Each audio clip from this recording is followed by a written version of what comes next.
Bismillahirrahmanirrahim. Assalamualaikum warahmatullahi wabarakatuh. Alhamdulillahi rabbil alamin. Wabihi nasta'inu ala umuri dunya wad din. Wassalatu wassalamu ala ashrafil anbiya'i wal mursalin wa ala alihi wa sahbihi ajma'in. Ya ayyuhalladzina amanu taqullaha haqqa tuqatihi wa la tamutunna illa wa antum muslimun. Amma ba'du fa inna asdaqal hadithi kitabullah wa khairal hadi hadi Muhammadin sallallahu alaihi wasallam wa syarrul umuri muhdatsatuha wa kullu bid'atin dhalalah. Kaum muslimin dan muslimah, hadirin, para pemirsa, demikian juga para pendengar Radio Insani dimanapun Anda berada, semoga Allah Subhanahu wa ta'ala senantiasa mencurahkan kebaikan-kebaikannya kepada kita. Pada kesempatan malam hari ini Allah Subhanahu wa ta'ala memberikan kesempatan kepada kita menghadiri majelis ta'lim. Kita senantiasa minta kepada Allah, semoga Allah ta'ala berkenan melimpahkan ilmu yang bermanfaat kepada kita semuanya. Amin ya rabbal alamin. Salawat dan juga salam semoga senantiasa terlimpahkan, tercurahkan kepada junjungan kita Nabi besar Muhammad sallallahu alaihi wasallam, keluarganya, para sahabatnya, demikian juga orang-orang yang mengikuti ajarannya. Pada kesempatan malam hari ini kita akan membahas sebuah judul, nilai-nilai tauhid dalam ibadah haji. Hadirin sekalian, para pemirsa, demikian juga para pendengar yang dirahmati oleh Allah. Pada hari-hari ini kita akan menyaksikan sebagian kaum muslimin wajahnya penuh dengan cahaya, wajahnya berbinar-binar, wajahnya begitu indah ketika mereka selesai dari mengerjakan manasik haji. Kebahagiaan yang terpancar dari wajah bukan karena kebahagiaan dikarenakan harta yang dia dapat, bukan karena kesenangan-kesenangan dunia dia dapatkan, tetapi pancaran kebahagiaan dikarenakan karunia Allah Subhanahu wa ta'ala. Ketika Allah Subhanahu wa ta'ala berikan kemudahan kepadanya untuk menyempurnakan rukun Islam yang kelima, semoga Allah Subhanahu wa ta'ala menjadikan haji dari saudara-saudara kita menjadi haji yang mabrur, yang diterima di sisi Allah Subhanahu wa ta'ala. Dan bagi saudara-saudara yang belum diberi kemudahan, semoga Allah ta'ala berikan kemudahan pada tahun-tahun yang akan datang. Amin ya rabbal alamin. Kita akan mengenal pada kesempatan malam hari ini tentang nilai-nilai tauhid dalam ibadah haji. Karena sebagian kaum muslimin menyangka bahwasannya ibadah haji itu hanya ritual begitu saja, tanpa ada kaitannya dengan tauhid, mengesahkan Allah Subhanahu wa ta'ala sebagai pondasi daripada agama Islam ini. Hadirin sekalian yang dimuliakan oleh Allah, Ka'bah dibangun oleh Nabi Ibrahim alaihi salam dan putra beliau Ismail alaihi salam. Tujuannya adalah untuk menegakkan tauhid di muka bumi Allah Subhanahu wa ta'ala. Dibangunnya Ka'bah adalah dalam rangka menegakkan tauhid di muka bumi. Allah Subhanahu wa ta'ala menyebutkan apa yang dilakukan oleh Nabi Ibrahim dan Nabi Ismail alaihi salam di dalam surat Al-Baqarah ayat yang ke-127. Allah Subhanahu wa ta'ala berfirman, wa idh yarfa'u Ibrahimul qawa'ida minal baiti wa Ismailu rabbana taqabbal minna innaka antas sami'ul alim. Allah Subhanahu wa taala berfirman, wa idh yarfa'u Ibrahimul al-qawa'ida minal baiti wa Ismail. Dan ketika Nabi Ibrahim dan Nabi Ismail meninggikan pondasi dari Ka'bah. Ketika Nabi Ibrahim dan Nabi Ismail saling bahu-membahu untuk meninggikan bangunan Ka'bah, setelah selesai darinya, mereka meminta kepada Allah, Rabbana taqabbal minna, wahai Rabb kami, terimalah dari kami amalan kami ini. Innaka antas sami'ul alim. Sesungguhnya engkau wahai Allah, sesungguhnya engkau ya Allah As-Sami', maha mendengar doa dari hamba-hambamu, permintaan dari hamba-hambamu. Al-Alim, yang maha mengetahui apa yang dilakukan oleh hamba-hambamu. Allah Subhanahu wa ta'ala memberikan izin kepada Ibrahim dan kepada Ismail alaihi wassalam untuk membangun sebuah rumah peribadahan yang dikatakan sebagai rumah bangunan pertama kali di muka bumi ini untuk beribadah kepada Allah Subhanahu wa taala. Hal ini sebagaimana disebutkan oleh Allah Subhanahu wa taala di dalam surat Ali Imran ayat yang ke-96. Inna awwala baitin wudi'a lin-nasi lalladzi bi Bakkah mubarakan wa hudan lil alamin. Sesungguhnya rumah bangunan yang pertama kali dibangun ada bagi manusia untuk beribadah kepada Allah Subhanahu wa taala, lalladzi bi Bakkah, yaitu yang ada di Bakkah, yang ada di Makkah, mubarakan, yang di dalamnya terdapat begitu banyak kebaikan, wa hudal lil alamin, dan juga petunjuk bagi seluruh alam. Kebaikan yang ada di dalam Ka'bah, ataupun lebih tepatnya kebaikan yang ada di tanah haram, adalah kebaikan yang sangat luar biasa. Kebaikan yang tidak bisa ditandingi oleh kebaikan-kebaikan yang ada di penjuru ataupun di pojok dunia yang lainnya. Kebaikan yang Allah Subhanahu wa taala telah jadikan tetap ada hingga yaumil akhir nanti. Allah Subhanahu wa taala menyebutkan bahwasanya Mekah sebagai tempat yang penuh dengan keberkahan. Bagaimana tidak?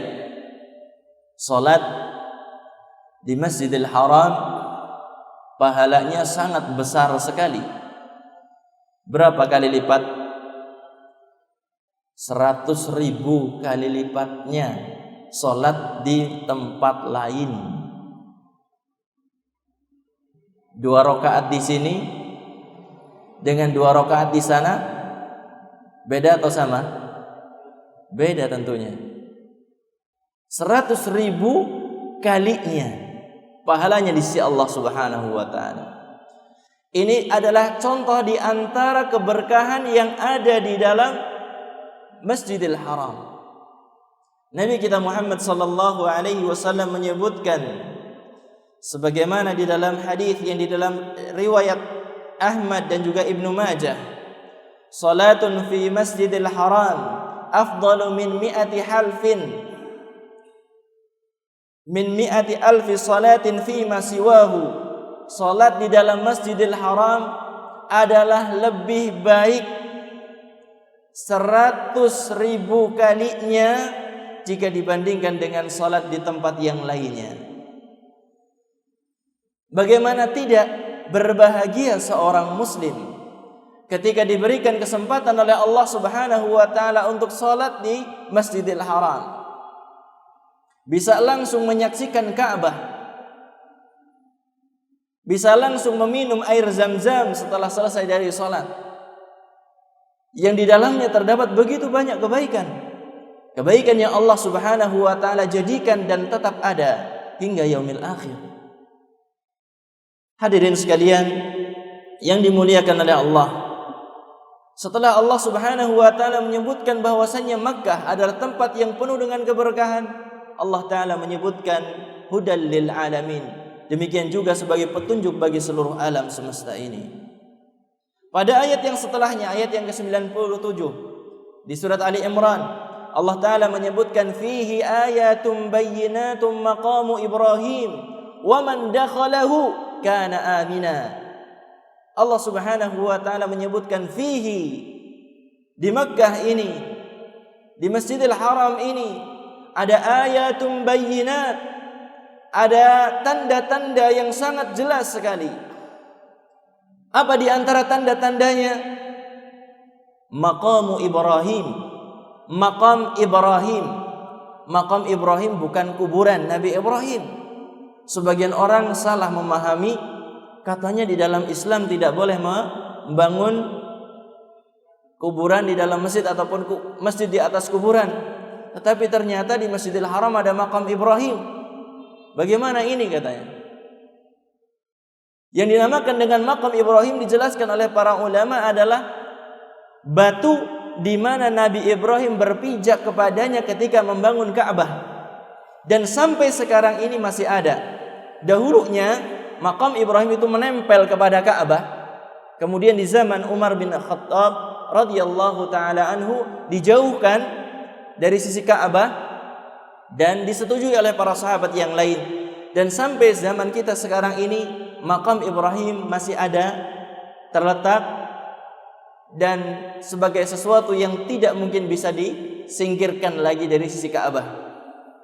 Hadirin sekalian, para pemirsa, demikian juga para pendengar Radio Insani dimanapun Anda berada. Jadi sekali lagi bahwasanya maqam Ibrahim bukan apa tadi? Bukan kuburan, tetapi maqam Ibrahim adalah apa? Tempat berpijaknya kaki Nabi Ibrahim ketika membangun Ka'bah.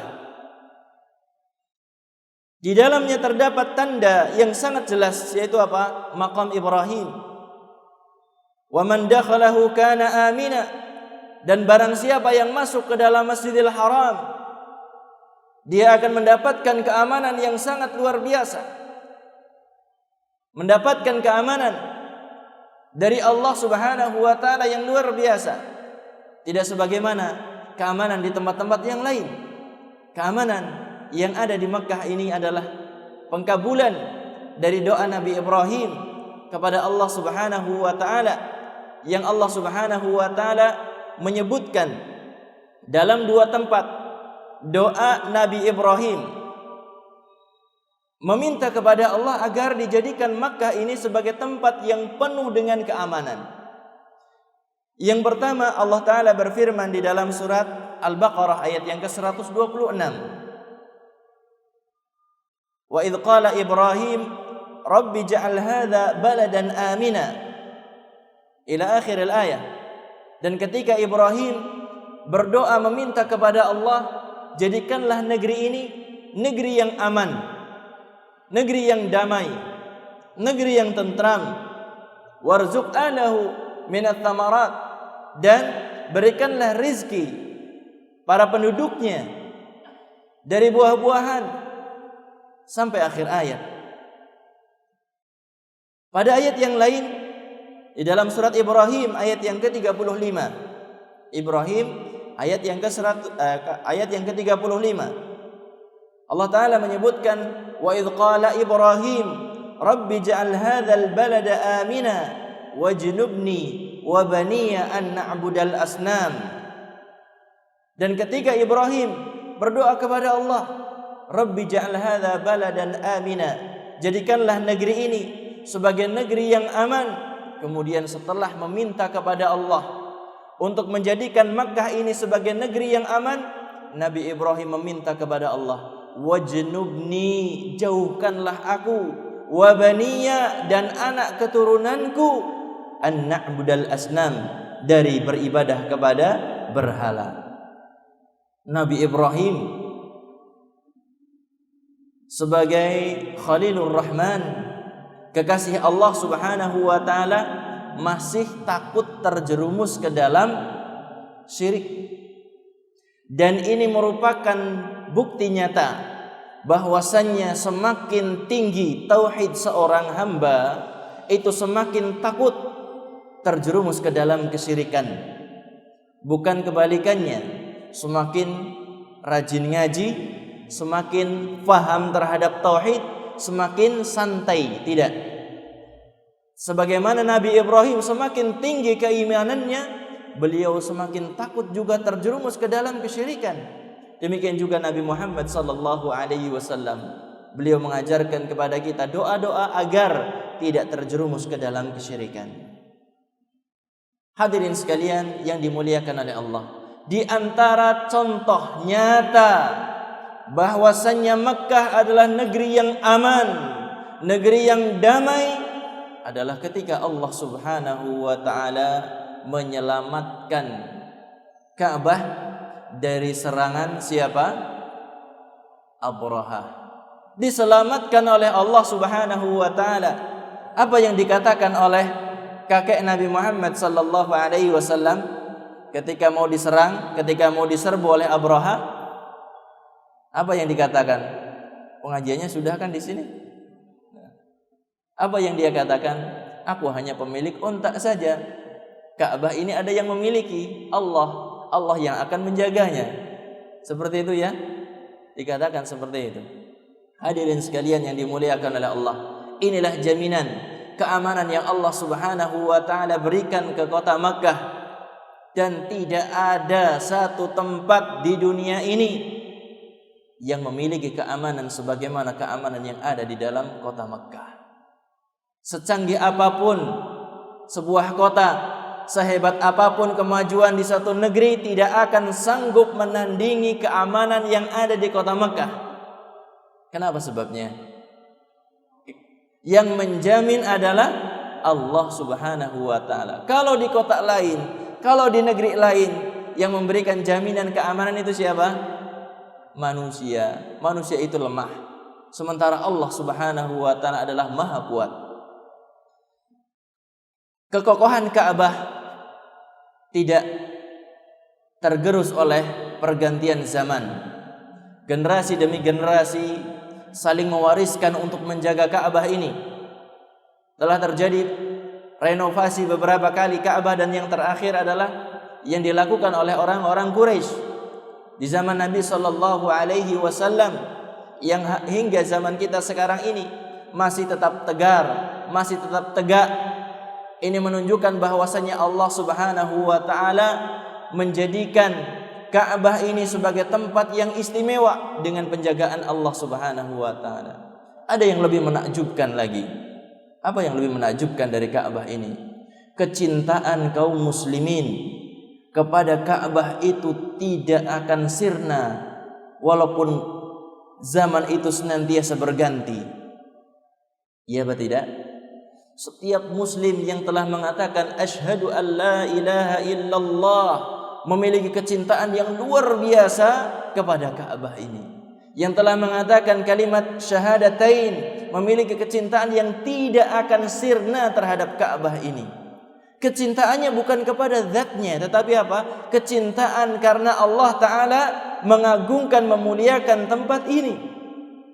Karena Nabi sallallahu alaihi wasallam memuliakan tempat ini, sehingga seorang muslim mengikuti kepada Allah. Allah mencintai tempat ini, Rasulullah mencintai tempat ini, maka kita sebagai seorang muslim adalah mencintai tempat ini.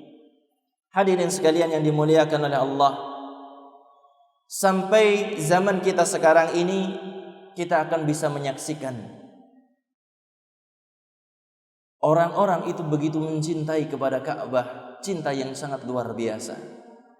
Bukti nyatanya, banyak orang yang punya harta pas-pasan, dalam artian apa? Ketika dia bisa berangkat haji, dia tidak punya apa-apa di rumah ya. Dia korbankan untuk bisa melaksanakan ibadah haji. Yaitu apa? Bertawaf di sekeliling Ka'bah. Ini kan adalah kecintaan yang sangat luar biasa. Tinggal di rumahnya tidak ada apa-apa lagi, dia korbankan semuanya untuk berangkat haji. Banyak gak yang kita dapati semacam ini? Banyak kita dapati semacam ini. Orang yang sudah sangat tua sekali, 80 tahun, 85 tahun, ada yang 90 tahun, baru diberi kemudahan oleh Allah untuk berangkat haji, dia akan berusaha semaksimal mungkin memenuhi panggilan Allah Subhanahu wa taala. Kecintaan yang ada di dalam dada setiap muslim adalah kecintaan yang luar biasa kepada Ka'bah al-Musyarrafah yang dimuliakan oleh Allah Subhanahu wa taala. Kemudian Allah Subhanahu wa taala mengutus Nabi kita Muhammad sallallahu alaihi wasallam setelah sepeninggal Nabi Ibrahim dalam jangka yang sangat lama. Kemudian Ka'bah tercampuri dengan berbagai macam bentuk kesyirikan kepada Allah Subhanahu wa taala. Dibangun di sekeliling Ka'bah berhala-berhala yang jumlahnya sangat banyak. Kemudian Allah taala berkehendak dengan hikmahnya mengutus Nabi Muhammad sallallahu alaihi wasallam untuk menegakkan tauhid. Apa yang dikatakan dalam dakwah beliau, qulu la ilaha illallah tuflihu. Ucapkan la ilaha illallah, bahwasanya tidak ada sembahan yang benar, yang berhak diibadahi kecuali Allah Subhanahu wa taala, niscaya kalian akan beruntung. Nabi kita Muhammad sallallahu alaihi wasallam juga menyerukan, wa'budullaha wa la tusyriku bihi syai'a. Ibadahlah hanya kepada Allah dan janganlah menyekutukan Allah dengan sesuatu pun. Ini yang menjadi dakwah Nabi kita Muhammad sallallahu alaihi wasallam, mengembalikan manusia, mengingatkan manusia semuanya untuk kembali kepada syariat, kepada ajaran Nabi Ibrahim alaihi salam. Dan ketika Nabi Muhammad sallallahu alaihi wasallam berpisah dengan umat ini, berpisah dengan kehidupan dunia, beliau sallallahu alaihi wasallam telah menjelaskan seluruh syariat agama ini. Beliau sallallahu alaihi wasallam bersabda dalam hadis yang diriwayatkan oleh Imam At-Tabarani, taraktukum 'alal bayda lailuha kanahariha la yazighu anha illa halik. Kata beliau sallallahu alaihi wasallam, taraktukum, aku telah meninggalkan kalian wahai umatku, 'alal bayda, pada sesuatu yang terang benderang, yang putih bersih, lailuha kanahariha, malamnya seperti siangnya. Kata Rasulullah, ketika beliau meninggalkan umat Islam ini, agama telah dijelaskan semuanya, tidak ada yang tersisa sedikit pun. Semuanya telah jelas, malamnya seperti siangnya. La yazighu anha illa halik, dan tidak ada yang berpaling darinya melainkan dia akan binasa. Hadirin sekalian yang dimuliakan oleh Allah, di antara yang sangat jelas adalah syariat tauhid. Tentang tauhid ini Nabi Muhammad sallallahu alaihi wasallam mendakwahkan dengan sejelas-jelasnya, segamblang-gamblangnya penjelasan tentang tauhid ini. 10 tahun lebih di Mekah mengajak manusia kepada tauhid, dan ketika di Madinah beliau mengajarkan syariat dan masih menanamkan tauhid ke dalam diri para sahabat radhiyallahu taala anhum jami'an. Sehingga maka benarlah apa yang dikatakan oleh Nabi sallallahu alaihi wasallam, beliau meninggalkan umat Islam di atas cahaya yang terang benderang, sangat jelas sekali syariat Islam ini. Allah Subhanahu wa taala berkenan dengan kedatangan beliau Nabi kita Muhammad sallallahu alaihi wasallam untuk menghilangkan seluruh kesyirikan di kota Mekah secara khusus dan di Jaziratul Arab secara umum. Allah Subhanahu wa taala berfirman di dalam surat Al-Isra ayat yang ke-81, qul wa qul ja'al haqq wa zahaqal batil innal batila kana zahuqa. Wa qul, dan katakanlah, perintah dari Allah, katakanlah kepada mereka semuanya, perintah dari Allah kepada Nabi Muhammad, katakanlah kepada orang-orang musyrik, ja'al haq, telah datang kebenaran, telah datang agama Islam, wa zahaqal batil, dan akan sirna kebatilan, kesyirikan, kekufuran kepada Allah akan sirna. Innal batila kana zahuqa. Sesungguhnya kebatilan itu benar-benar akan sirna dari kota Makkah secara khusus dan dari Jaziratul Arab secara umum. Hadirin sekalian yang dimuliakan oleh Allah, inilah perjalanan Ka'bah sejak dibangunnya dari zaman Nabi Ibrahim alaihi salam, kemudian sampai zaman Nabi Muhammad sallallahu alaihi wasallam secara ringkas. Kemudian kita akan menjelaskan di sini beberapa pelajaran berharga dari ibadah haji, yaitu nilai-nilai tauhid dari ibadah haji. Makna tauhid akan sangat jelas sekali dari ibadah haji ketika kita membaca firman Allah Subhanahu wa taala di dalam surat At-Taubah ayat yang ke-28. Di dalam surat At-Taubah ayat yang ke-28 Allah Subhanahu wa taala berfirman, Ya ayyuhalladzina amanu innamal musyrikuuna najasun fala yaqrabul masjidal harama ba'da 'amihim hadza. Allah taala berfirman memanggil orang-orang yang beriman. Ya ayyuhalladzina amanu, wahai orang-orang yang beriman, innamal musyrikuuna najasun. Sesungguhnya orang-orang musyrik itu adalah najis. Fala yaqrabul masjidal haram ba'da 'amihim hadza. Janganlah beri kesempatan kepada mereka untuk mendekati Masjidil Haram setelah tahun ini. Tahun berapa itu? Tahun 9 Hijriyah.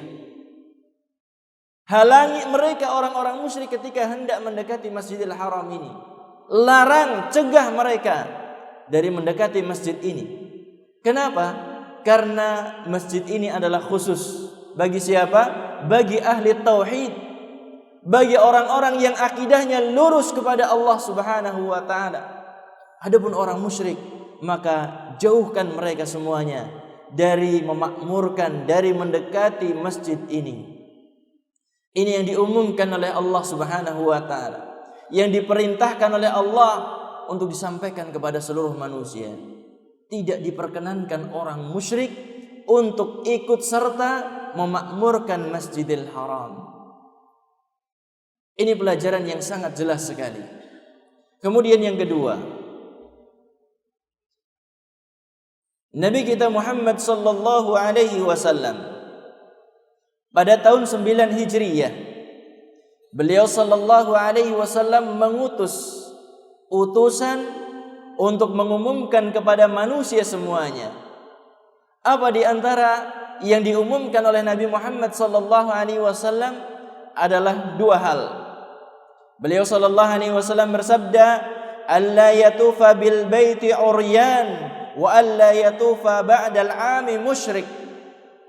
Kata Rasulullah sallallahu alaihi wasallam, hendaklah tidak ada seorang yang bertawaf di sekeliling Ka'bah dalam keadaan telanjang. Apa ada orang tawaf di sekeliling Ka'bah dalam keadaan telanjang?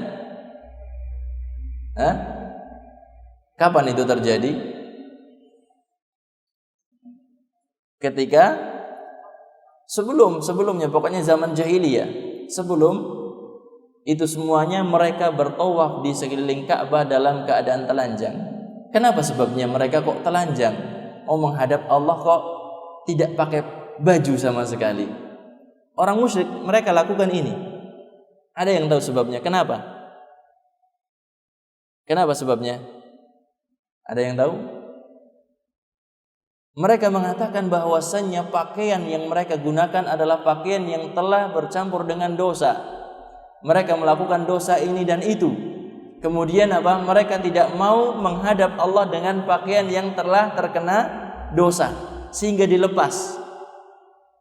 Dan ini dilakukan oleh orang-orang jahiliyah, orang-orang musyrik jahiliyah. Mereka melakukan tawaf dalam keadaan telanjang, tidak mengenakan selembar kain pun. Rasulullah sallallahu alaihi wasallam pada tahun 9 Hijriyah beliau melarang, tidak boleh lagi ada orang tawaf dalam keadaan telanjang, dan tidak ada lagi orang musyrik ikut mengerjakan tawaf setelah tahun ini, setelah tahun 9 Hijriyah. Ini adalah pelajaran yang kedua.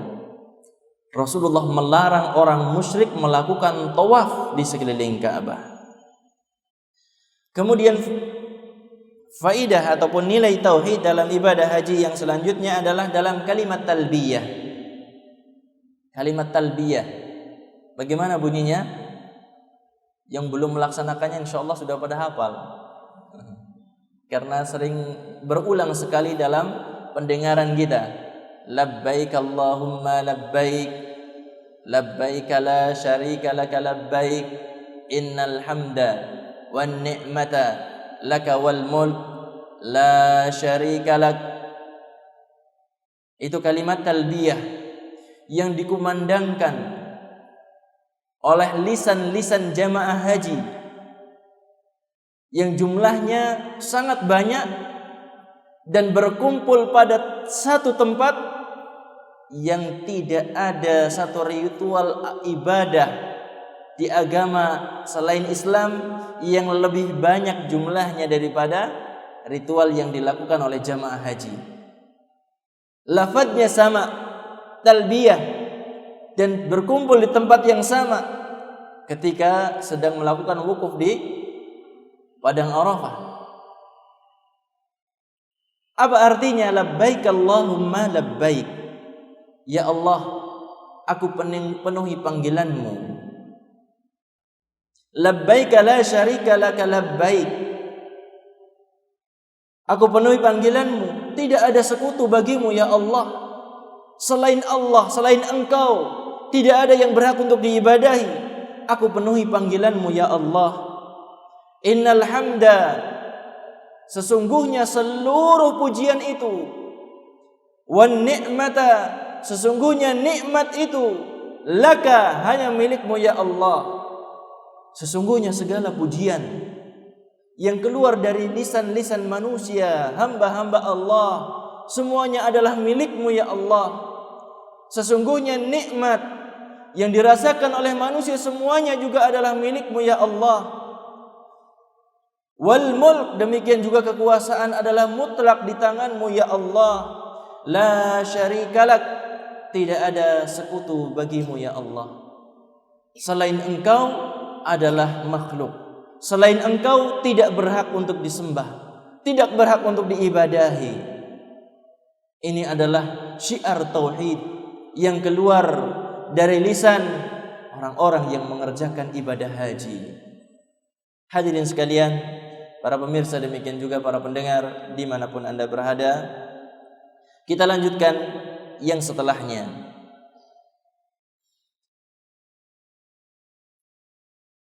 Nilai tauhid dari ibadah haji yang setelahnya, yang keberapa sekarang? 4.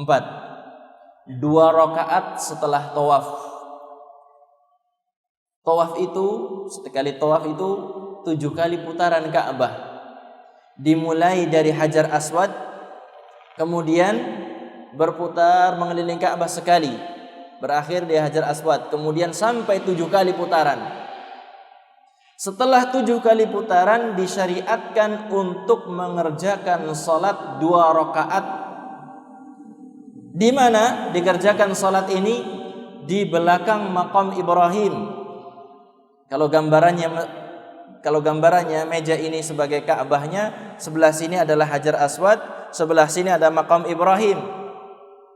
Setelah 7 kali putaran tawaf, kemudian disyariatkan untuk mengerjakan salat 2 rakaat di belakang maqam Ibrahim. Ketika diberi kemudahan oleh Allah Subhanahu wa taala. Tentunya kalau musim haji kayaknya sangat berat sekali untuk melakukan itu. Karena apa? Untuk masuk ke pelataran Ka'bah saja yang masih sehat-sehat ini hanyut seperti terbawa oleh arus banjir yang sangat deras. Akan merasakannya, yang pernah datang ke sana insyaallah akan merasakan. Pada hari-hari ketika jamaah haji sudah berkumpul di Makkah semuanya, subhanallah, begitu berat sekali untuk turun ke pelataran mendekati ke Ka'bah. Berat sekali untuk bisa berjalan di sana. Kita berjalan itu seperti terbawa arus, tanpa pernah kita kayak mengeluarkan tenaga. Terbawa begitu saja. Ketika diberi kemudahan, maka salatlah dan jadikan makam Ibrahim ini sebagai antara dirinya dengan Ka'bah.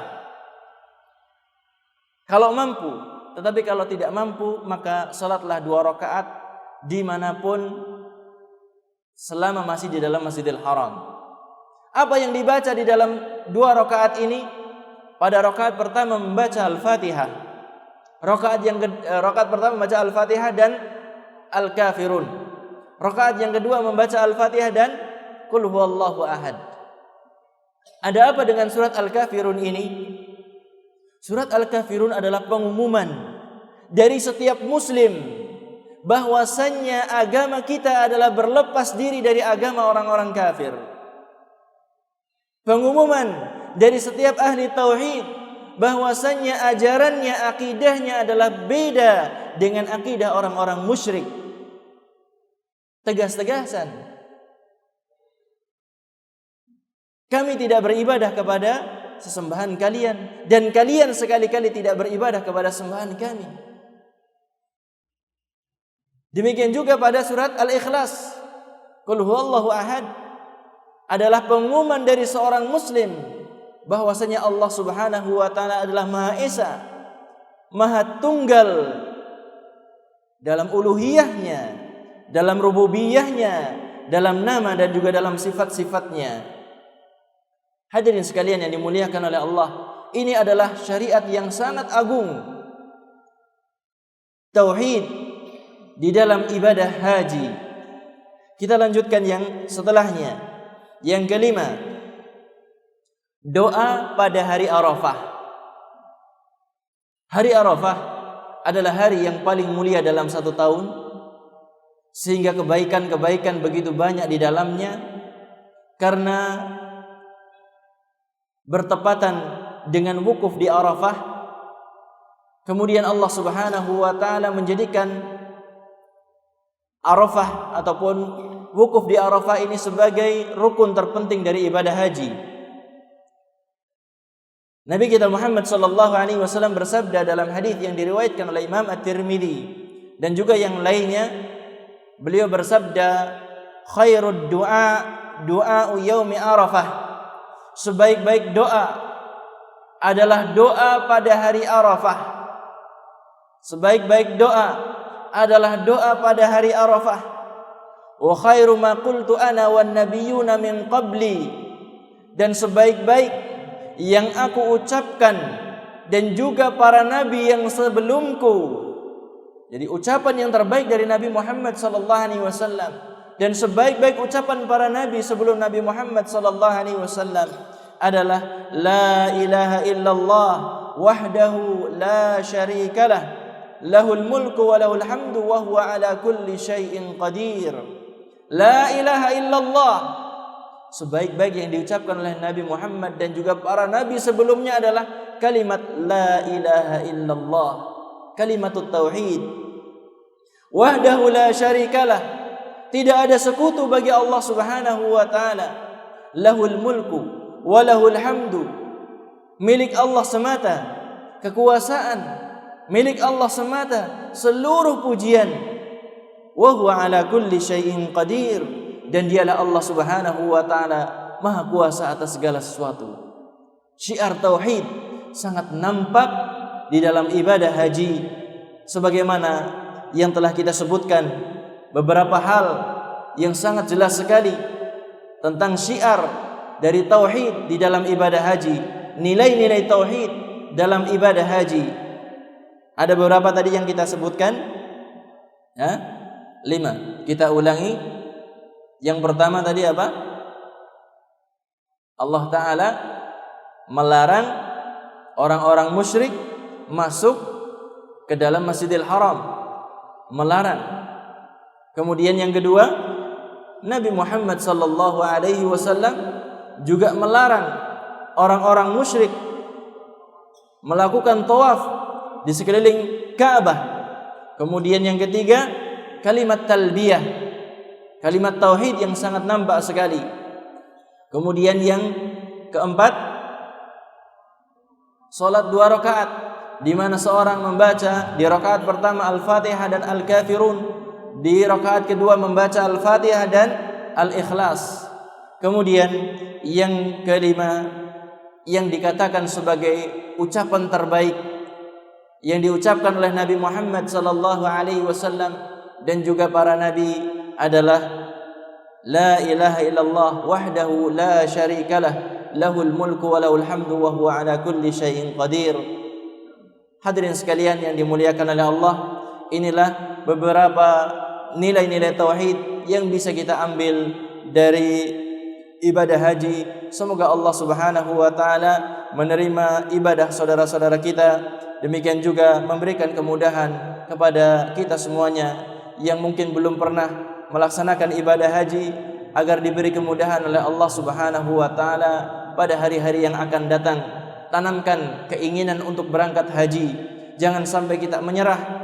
Belum apa-apa sudah mengatakan saya enggak mungkinlah melaksanakan ibadah haji. Jangan mengatakan semacam itu. Bagi Allah begitu mudah. Walaupun di pandangan kita begitu berat, begitu mahal, begitu tidak mungkinlah bagi kita, tetapi bagi Allah itu begitu mudah sekali untuk memberangkatkan seorang hamba untuk sampai ke tanah suci, untuk melaksanakan manasik haji. Semoga Allah Subhanahu wa taala memberikan kemudahan kepada kita semuanya. Amin ya rabbal alamin. Sampai di sini apa yang bisa saya sampaikan, kurang lebihnya mohon maaf. Terima kasih atas perhatian dan juga kebersamaannya. Kita akhiri dengan subhanakallahumma wa bihamdika asyhadu an la ilaha illa anta astaghfiruka wa atubu ilaik. Assalamualaikum warahmatullahi wabarakatuh.